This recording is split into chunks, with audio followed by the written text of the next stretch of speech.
इतिहास न जाने कितने ही वीर योद्धाओं की गाथाओं से भरा पड़ा है।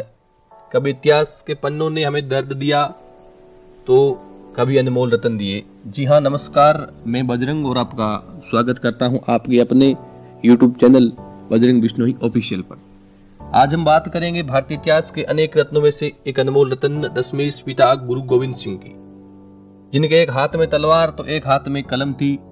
वे संत थे, वे सिपाही थे, कमजोरों के वे ढाल थे, दुष्टों के वे काल थे। आइए आज आपको पूर्ण पुरुष सिपाही की गाथा से रूबरू करवाते हैं, जिसने देश, धर्म और मानवता की रक्षा के लिए अपना संपूर्ण वंश कुर्बान कर दिया। दोस्तों, इस वीडियो को लाइक जरूर करें और भारतीय इतिहास के वीर योद्धाओं की गाथाओं को जरूर सुने। गुरु गोविंद सिंह सिखों के 10वें और अंतिम गुरु थे। श्री गुरु तेग बहादुर जी के बलिदान के उपरांत 11 नवंबर सन 1675 ईस्वी को 10वें गुरु बने। सन 1699 में बैसाखी के दिन, बैसाखी सिखों का एक महत्वपूर्ण दिवस माना जाता है। उस दिन खालसा पंथ की स्थापना की गई। गुरु गोविंद सिंह के पिता का नाम गुरु तेग बहादुर व माता का नाम गुजरी था। चलिए शुरू करते हैं।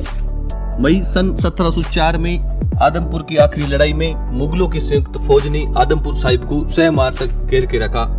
मुगलों का मानना था कि जब आदमपुर में राशन पानी खत्म हो जाएगा तब गुरु महाराज मुगलों की अधीनता स्वीकार कर लेंगे। लेकिन ये मुगलों की सबसे बड़ी नासमझी थी।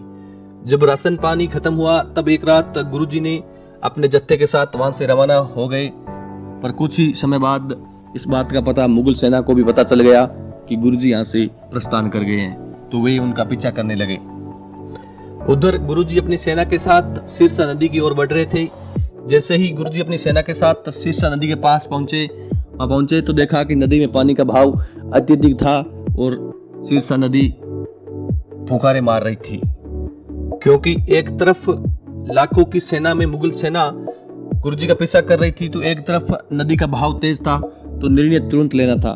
तो गुरुजी ने निर्णय लेते हुए आदेश दिया कि कुछ सैनिक शत्रुओं का यहीं पर उलझा कर रखो और बाकी नदी पार कर सकता है वो तुरंत अपने घोड़ों सहित नदी को पार करो। गुरुजी के 2 भाई उदय सिंह और जीवंत सिंह ने अपनी सेना के साथ शत्रु सेना का सामना किया। उधर 40 सिख, 2 बड़े साहिबजादे अजीत सिंह तथा जुझार सिंह व गुरु गोविंद सिंह की, जिन्हें महाराज ने सिरसा नदी को सफलतापूर्वक पार कर लिया। उधर नदी के उस पार लाखों की संख्या में मुगल सेना का सामना करते हुए गुरुदेव के 2 भाई और संपूर्ण परिवार मानवता की रक्षा करता हुआ वीर गति को प्राप्त कर गया। उधर गुरुदेव साथियों के साथ आगे बढ़ते हुए चमकौर नामक गांव पहुंचे और वहां के लोगों ने गुरु साहब का जमकर स्वागत किया। यहीं पर किले नमा कच्ची हवेली पर, जिनमें गुरुदेव को ठहराया गया। ये चमकौर की कच्ची हवेली एक ऊंची टिब्बे पर बनाई गई थी, जिसके चारों ओर खुला मैदान था। इधर गुरुजी ने 40 सैनिकों को अलग अलग टुकड़ों में बांटा और युद्ध लड़ने के लिए तैयार किया। खालसा सेना का एक ही उद्देश्य होता था, या मार दो या खुद मर जाओ।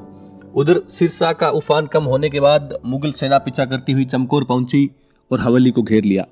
22 दिसंबर 1704 को संसार के अनोखे युद्ध का आगाज हुआ, जिसमें एक तरफ मात्र 40 सैनिक तो दूसरी तरफ 10 लाख मुगल सैनिक थे।